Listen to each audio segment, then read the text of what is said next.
Hemos visto a estas personas que, tocadas por la luz, han sido reabsorbidas por el mundo.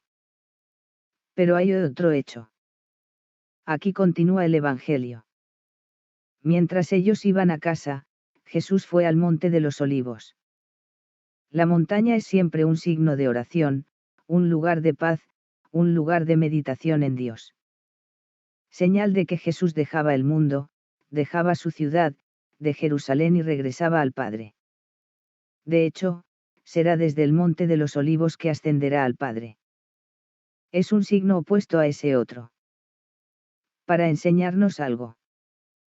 Para enseñarnos no solo que, tocados por la luz, sin haberla seguida, regresan al viejo mundo de antes, sino que también pierden el contacto con Cristo. Porque el mismo Cristo se va. Cristo entre nosotros es la experiencia de la presencia de Dios. Hemos visto que hay dos presencias de Dios, en nuestra vida. Está la experiencia de la presencia de Dios.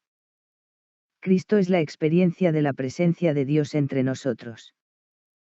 Cristo es el Dios entre nosotros. Él entre nosotros, nos habla del Padre, nos habla de Dios y, en la medida en que nos habla de Dios, nos hace experimentar a Dios. Cristo es la experiencia de Dios entre nosotros. El Monte de los Olivos es un símbolo de oración, un símbolo de desapego del mundo, un símbolo del regreso de Cristo al Padre. A medida que va al Monte de los Olivos, hay este regreso al Padre y este desapego de los hombres. De hombres que han descuidado su espíritu.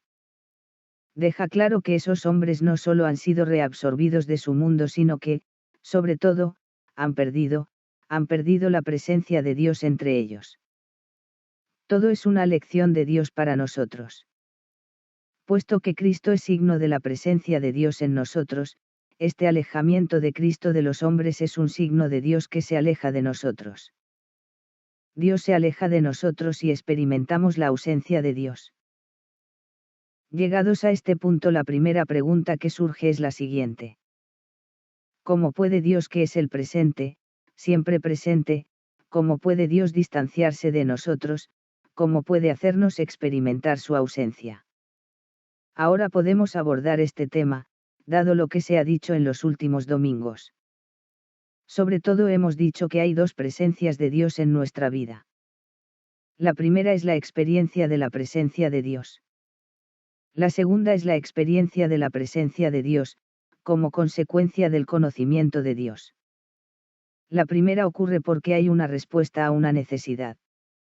También si fuera la necesidad de Dios, la necesidad del absoluto que llevamos dentro de nosotros. La segunda, en cambio, se deriva del conocimiento de Dios. La segunda es estable. La segunda se convierte en toda presencia. Una presencia que ya no cambia. Una presencia que se convierte en vida eterna. La primera, en cambio, dijimos que es inestable. Porque es una concesión de Dios. Debemos detenernos en esta primera experiencia, en esta primera presencia. Precisamente en esta primera presencia se produce el alejamiento de Dios del mundo. Sobre todo, debemos preguntarnos qué significado tiene esta experiencia que Dios nos hace de su presencia en nuestra necesidad.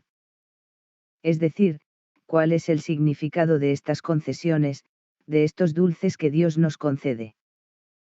¿Cuál es el significado, o mejor dicho, cuál es la función de esto?